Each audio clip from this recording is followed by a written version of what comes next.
आज हमारे साथ अतिथि के रूप में नवादा जिले के वारसलीगंज विधानसभा के समाजसेवी व भाजपा के भावी प्रत्याशी विधायक पद के हैं, जिनका नाम है डॉक्टर सुधांशु सुल्तानिया। पहले तो अपने चैनल में आपका स्वागत करता हूं। आपका भी बहुत बहुत स्वागत है। आपके दर्शकों का स्वागत है, जिसके माध्यम से दर्शक आज सुनेंगे मुझे आपके माध्यम से। सबसे पहला सवाल हमारा रहेगा कि आप अपना लोगों को परिचय बताएं, जिला वासियों को, देशवासियों के, कि आप कौन हैं और कहां से चुनाव लड़ने की तैयारियां कर रहे हैं।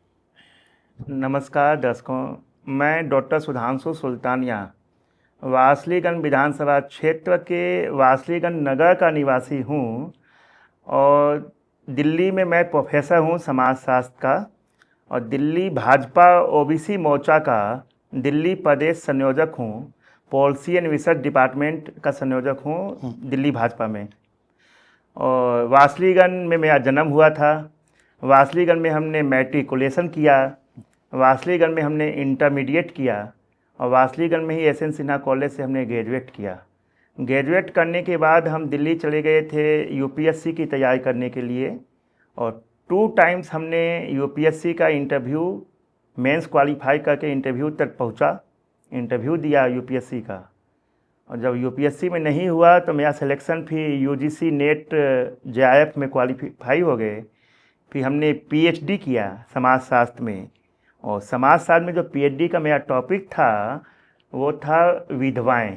वृंदावन की विधवाओं पे हमने एमफिल किया और दिल्ली की विधवाओं पे हमने पीएचडी किया।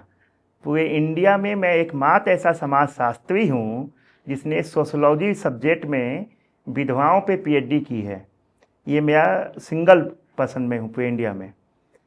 और ये सब सारी प्रक्रिया करने के बाद आप बिहार आते हैं दिल्ली से और वारसलीगंज से भाजपा के उम्मीदवार होने की घोषणा करते हैं। मैं बता दूं कि वारसलीगंज में पूर्व से यहाँ पे भाजपा के सिटिंग विधायक हैं जिनके नाम अरुणा देवी है, जो भाजपा से हैं और जीती हुई विधायिका हैं।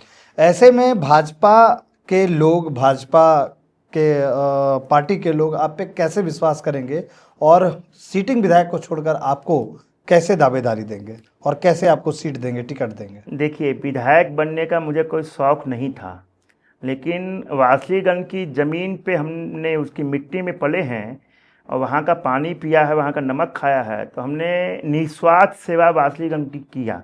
बहुत से विकास के काम ने वारसलीगंज में किया, जिसको देखते हुए जनता की तरफ से ये मांग आई कि आप जब दिल्ली में रहते हुए हमारी इतनी चिंता करते हैं और क्षेत्र का इतना विकास करते हैं, तो आपको ही क्यों नहीं हम विधायक बनाएं, और क्यों हम ऐसे व्यक्ति को विधायक बनाएं जो विधायक रहते हुए आज तक एक भी काम वारसलीगंज में विकास का नहीं किया है।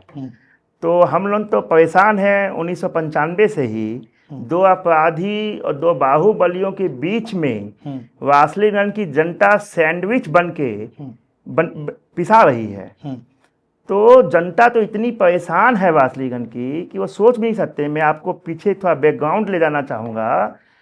वारसलीगंज को यही देखना है, समझना है तो 1995 से आपको समझना पड़ेगा।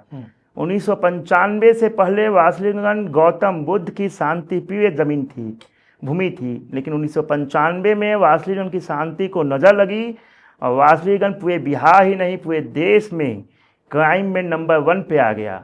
वहाँ जातीय नरसंहार और बाहुबलियों का संघर्ष और जातीय हिंसा और जातीय उन्माद ऐसा फैला कि 2000 में जब अफसर नरसंहार हुआ तो माननीय प्रधानमंत्री अटल बिहारी वाजपेयी जी ने स्टेटमेंट दिया, और बिहार में राबड़ी देवी सरकार उस समय चीफ मिनिस्टर थी, उसको हटा के राष्ट्रपति शासन लगाना पड़ गया वारसलीगंज के कारण। तो वारसलीगंज में जो जातीय हिंसा का दौर चला, दोनों तरफ से जातीय हिंसा, बाहुबलियों के बीच में चली, नरसंहार हुआ, नरसंहारों की भूमि हो गई वारसलीगंज।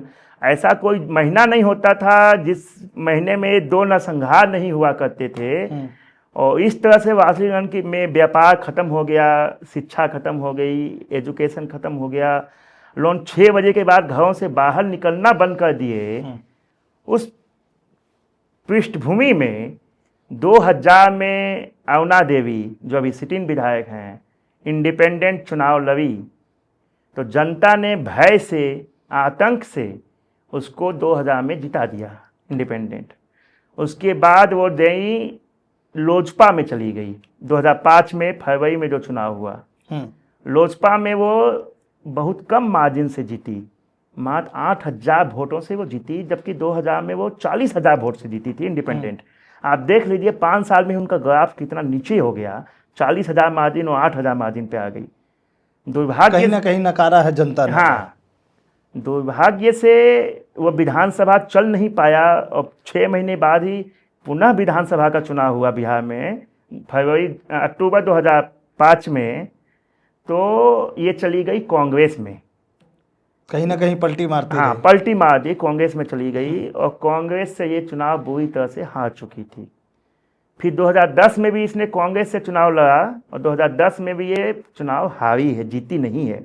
जो लोग सोचते हैं कि वारसलीगंज भूमिहार बेल्ट है और भूमिहार का जो कैंडिडेट होगा वो जीत जाएगा, तो इन 2005 और 2010 अरुणा देवी अखिलेश सिंह का हारना ये साबित करता है कि वह पूर्णतः भूमिहार सीट नहीं है और अरुणा देवी पूर्णतः जिताऊ कैंडिडेट नहीं है। क्या लगता है कि बीजेपी के जो कैंडिडेट रहेंगे वही जीत हासिल करेंगे? हाँ, वो बीजेपी की सीट है। तो दो बाहुबलियों के बीच में हाँ, आप चुनाव लड़ने जा रहे हैं और बता रहे कि भाजपा से टिकट लेकर आप चुनाव लड़ेंगे। हाँ, तो क्या लगता है कि जातीय समीकरण और दो बाहुबलियों के बीच में आप फिट बैठेंगे? हाँ, वही मैं आपको पहले बात ये कंप्लीट करने दीजिए। तो 2005 और 2010 ये हारी हैं, जब 2 बार चुनाव कांग्रेस से हार गई। बीजेपी की ये स्वयं कार्यकर्ता निस्वार्थ नहीं है। जब ये हार गई तब ये 2015 में बीजेपी में आई और बीजेपी से चुनाव जीती, वो भी बहुत कम मार्जिन से ही जीती, 19,000 समथिंग वोट से। लेकिन पुनः 2020 में जब चुनाव जीती तो 19,000 मार्जिन फिर 9,000 पे आ गया। मतलब पब्लिक इनको उतना एक्सेप्ट नहीं कर पा रही है, मार्जिन कंटिन्यू कमा है। वोट परसेंटेज भी आप देखेंगे तो 2015 में इनको 51% वोट आया था और 2020 में इनको मात्र 36% वोट आया। 5 साल में 16% वोट कम गया। और इस बार की मैं भविष्यवाणी करता हूँ कि यदि इस बार दुर्भाग्य से ये कैंडिडेट हो गई बीजेपी में, ऐसे तो संभावना ही नहीं है, लेकिन यदि दुर्भाग्य से बन गई तो इसको 10 से 15% वोट आएंगे और ये 100% हारेंगी। जिस भूमिहार वोट से ये जीतती थी वो 90% भूमिहार वोटर्स इसके अगेंस्ट हैं, इनके अगेंस्ट हैं, खिलाफ है। हाँ, इनके खिलाफ हैं। भूमिहारों का ही कहना है कि हमने जाति के नाम पे देख लिया जिता के इनको लंबे समय से, लेकिन इन्होंने भूमिहार का भी कोई भला नहीं किया। क्षेत्र का भला तो क्या करेंगी, अपनी जाति का ही भला नहीं किया। एक तरफ बाहुबली अशोक महतो जो ताल ठोक रहे कि आरजेडी से मैं वहां चुनाव लड़ूंगा और कहते कि भूरा बाल साफ करूं। दूसरे तरफ अखिलेश जो है वहां पे सिंह, उनकी पत्नी जो है अरुणा देवी, वो चुनाव लड़ती भाजपा से, जीती हुई विधायिका। इन दोनों के बीच, दोनों बाहुबलियों के बीच आपको डर नहीं लगेगा चुनाव लड़ने में? नहीं, मुझे लगता है कि जनता मेरे साथ है और जनता ने मुझे आमंत्रित किया है। तो लोकतंत्र में यदि जनता जिसके साथ है उसको डरने की कोई ज़रूरत नहीं है। और वो 2005 1995 नहीं, 1990 का दशक नहीं है, आज 2025 है और 2025 में गंगा में बहुत पानी बह चुका है। अब परिवर्तन हो गया। आप कोई बाहुबली किसी को डराना चाहे तो वो संभव नहीं है। एक हाल में ही तो वीडियो आया था जिसमें वो एक घर पे चढ़ के अरुणा देवी के पति जाकर धमकी दे रहे हैं। उसमें हमको जहाँ तक पता चला कुछ आपसी इनका रंजिश था और वो छोटी मोटी घटनाएं तो हो सकती हैं। उसमें बाद में अखिलेश सिंह ने खुद स्पष्टीकरण भी दिया कि हम वो घटना कोई गलत तरीके से नहीं गए थे, वो आदमी हमसे पैसे मांग रहा था हमारे नाम पे, जनता से रंगदारी टैक्स वसूल रहा था, तो हम उसको समझाने गए थे। क्या मैटर है वो ही दोनों समझ सकते हैं। अच्छा, एक बात और कहेंगे कि वारसलीगंज विधानसभा में आपने क्या काम किया कि जनता आप पे भरोसा करेगी? वारसलीगंज विधानसभा में विगत 1 साल में हमने इतना काम किया है कि शायद विधायक और सांसद मतलब किसी जनप्रतिनिधि नहीं कर पाए। जैसे आपको हम बताते हैं कि सबसे पहले तो हम वारसलीगंज के लिए सब दिन बचपन से ही काम करते हुए। वारसलीगंज से मुझे ऐसा भावनात्मक लगाव है कि 2013 में जो वारसलीगंज रेलवे स्टेशन पे रिजर्वेशन काउंटर बनाया गया 2013 में, हाँ, आज से 12 साल पहले भी, वो भी मेरा ही देन है। मैंने उसमें हाजीपुर जीएम और रेलवे मिनिस्टर को पत्र लिख के वो अप्रूवल करवाया। तो हम तो बचपन से ही लगे हुए हैं क्षेत्र में, लेकिन इधर कुछ हमने ज़्यादा किया है।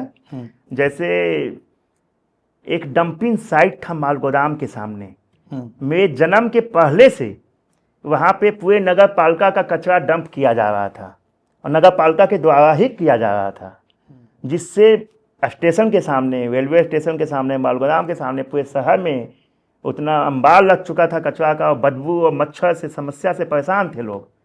उसको मैंने 2 महीना पहले वो डंपिंग साइट को परमानेंट बंद करवाया है रेलवे से बात करके, कोशिश करके। और अब डंपिंग साइट शहर से बाहर 5-6 किलोमीटर बाहर मोसमा गांव में बनवाया है। वो मेरी ही देन है, इतना बड़ा काम मैंने किया। लखनऊ गोमती नगर अमृत भारत एक्सप्रेस का स्टॉपेज वासलीगंज में हमने करवाया रेलवे स्टेशन पे।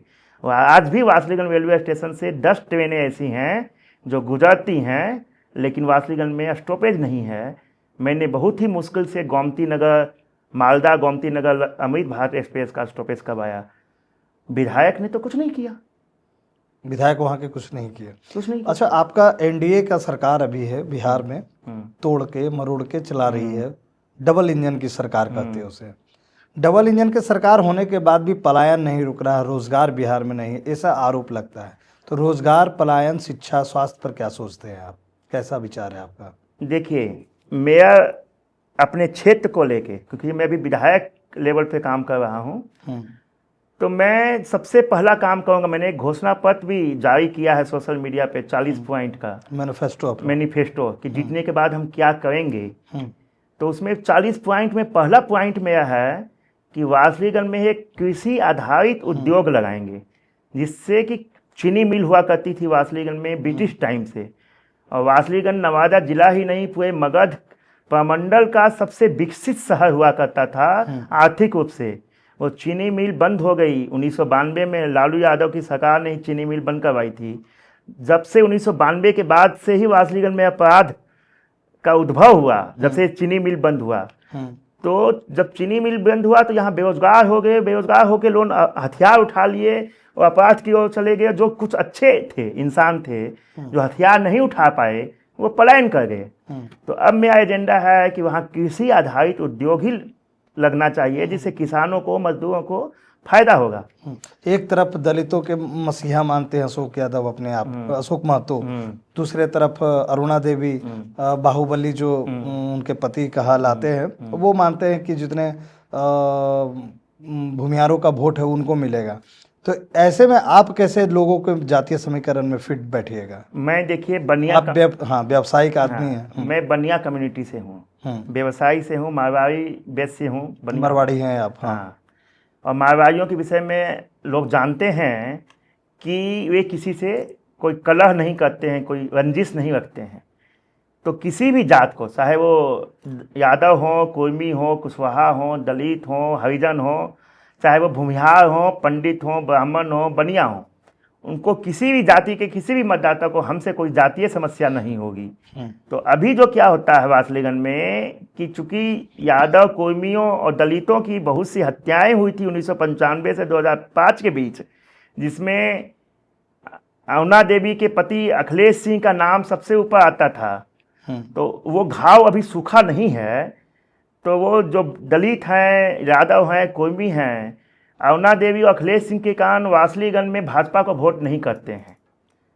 लेकिन यदि मैं कैंडिडेट होऊंगा बनिया कम्युनिटी से, तो वो दलित, वो यादव, कुर्मी, कुशवाहा, पासवान, धानुक और सभी पिछड़ी जाति के लोग भाजपा को वोट करेंगे यदि मैं उम्मीदवार रहा तो, क्योंकि मुझसे उनको कोई जातीय समस्या नहीं है। क्योंकि वो भी जो उनका उम्मीदवार जिसको आप मसीहा बता रहे हैं अशोक महतो को, उन्होंने 10 साल, उसके भतीजा प्रदीप महतो भी विधायक रहा है। जनता ने देख लिया है, दलितों ने, कि उनके विधायक ने भी उनके लिए कोई भला नहीं किया उनकी जाति का।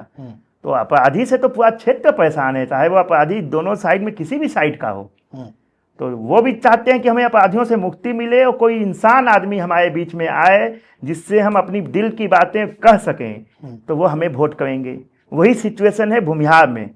भूमिहार भी अपने मसीहा कहने वाले से, जिसको कभी मसीहा वो समझते भी थे, और अब उनका मोह भंग हो चुका है। 90% भूमिहार उनके अगेंस्ट हैं, 10% भूमिहार वही उनके साथ हैं जिनके घर का चौका उनके से जलता है, चूल्हा उनसे जलता है, जो निजी लाभ उनसे हाँ लेते हैं। निजी लाभ लेते हैं, वही 10% उनसे, 90% भूमिहार भी उनके अगेंस्ट हैं। तो मुझे भूमिहार, यादव, कोइमी, कुशवाहा, दलित, धानुक, पासवान सभी जातियों का वोट मिलेगा, और बनिया का तो हमें टोटल वोट मिलेगा ही। क्योंकि आपको मैं एक चीज़ वो बताता हूँ, वासलीगंज विधानसभा क्षेत्र में देश की आज़ादी के बाद आज तक कोई बनिया कम्युनिटी का कैंडिडेट चुनाव भी नहीं लड़ा है, जितना तो दूर की बात रही। और आज तक कोई वासलीगंज नगर पालिका क्षेत्र का उम्मीदवार किसी भी जाति का चुनाव नहीं लड़ा है, जितना तो दूर की बात। मैं पहला वो इतिहास बनाऊंगा कि वासलीगंज नगर परिषद क्षेत्र का कैंडिडेट होगा और बनिया कम्युनिटी से कैंडिडेट होगा। तो वासलीगंज क्षेत्र में तो हमारे लिए वो दीपावली मनाने के लिए वो इंतजार कर रहे हैं कि जिस दिन टिकट की घोषणा होगी, वासलीगंज नगर आपके लिए दीपावली मनाएगा। वासलीगंज की जनता नगर की जनता। तो क्या सिटिंग विधायक को छोड़कर पार्टी आपको उम्मीदवार घोषित करेगी? अवश्य, क्योंकि आप भी मीडिया में न्यूज में सुन रहे होंगे कि 19 से 25 ऐसे सिटिंग विधायक हैं जिनकी टिकट बीजेपी काटने जा रही है। उसमें वासलीगंज विधानसभा का नाम पहले नंबर पे है, क्योंकि एंटी इनकम्बेंसी जितनी भी सर्वे रिपोर्ट वगैरह जाती हैं पार्टी में, सब जनता ने इनके खिलाफ बोला है। तो पार्टी से छुपा हुआ नहीं है कि जनता इनको वोट नहीं दे रही है, तो पार्टी ऐसे कैंडिडेट को क्यों देगी टिकट जो कि जीत ही नहीं सके। क्या जनता को संदेश देंगे, विधानसभा वासियों को क्या संदेश देंगे? जनता और विधानसभा वासियों को मैं ये संदेश देना चाहूँगा कि बहुत दिन आपने देख लिया जाति के नाम पे वोट देके, दलितों ने, यादवों ने, कोइमी ने, कुशवाहा ने देख लिया अपने मसीहा अशोक महतो, प्रदीप महतो, अनीता महतो को वोट देके, उन्होंने अपनी जाति का भला नहीं किया। भूमिहार भाइयों ने भी देख लिया अपने मसीहा अखिलेश सिंह, अवना देवी को वोट देके 15 साल विधायक बनाया, उन्होंने अपनी भूमिहार जाति का भी कोई भला नहीं किया है। इसलिए मेरा इस बार आपसे विनती है जनता से कि यदि आप चाहते हैं कि वासलीगंज विधानसभा क्षेत्र के सभी ग्राम पंचायत, सभी गांवों का विकास हो, चाहे वो किसी भी जाति का गांव हो, चाहे वो हिंदू का गांव हो, चाहे वो मुस्लिम का गांव हो, चाहे वो यादव का गांव हो, चाहे वो भूमिहार का गांव हो, चाहे कोइमी का हो, कुशवाहा का हो, पंडित का गांव हो, सभी गांव का यदि आप विकास चाहते हैं और सभी गांव की जनता का विकास चाहते हैं, तो इस बार आप जाति के नाम पे वोट नहीं करेंगे, इस बार आप विकास के नाम पे वोट करेंगे। और विकास के नाम पे आपके सामने भाजपा एनडीए उम्मीदवार के रूप में मैं अर्थात डॉक्टर सुधांशु सुल्तानिया आपके बीच आ रहा हूं, और आप लोग विकास के नाम पे वोट देके एनडीए को जिताएं पुनः एक बार। एंड से भी एनडीए ही जीतती रही है यहाँ से, और मोदी जी, माननीय मोदी जी और माननीय नीतीश जी के हाथ को मजबूत करें वासलीगंज से, और इतना अधिक मार्जिन से जिताएं कि वासलीगंज में इतिहास बन जाए कि बिहार में कोई विधायक इतना मार्जिन से नहीं जीते। तो वोट जाति के नाम पे नहीं, विकास के नाम पे आपको देना है, और अपराधियों से डरना नहीं है। किसी भी बाहुबली को वोट नहीं देना है, चाहे वो बाहुबली किसी भी पार्टी से हो, बाहुबली को इस बार वोट नहीं देना है, जाति को वोट नहीं देना है। ये हमारी विनती है। तो आज हमारे साथ वारसलीगंज विधानसभा से भावी प्रत्याशी डॉक्टर सुधांशु सुल्तानिया जी थे। बहुत बहुत धन्यवाद कि आपने मुझे समय दिया। बहुत नमस्ते आपको भी, और आपकी जनता को सबसे पहले नमस्ते कि आपके जो दर्शक हैं वो देखेंगे, वो इस पर कमेंट करें देखने के बाद। बहुत बहुत धन्यवाद। बहुत बहुत धन्यवाद।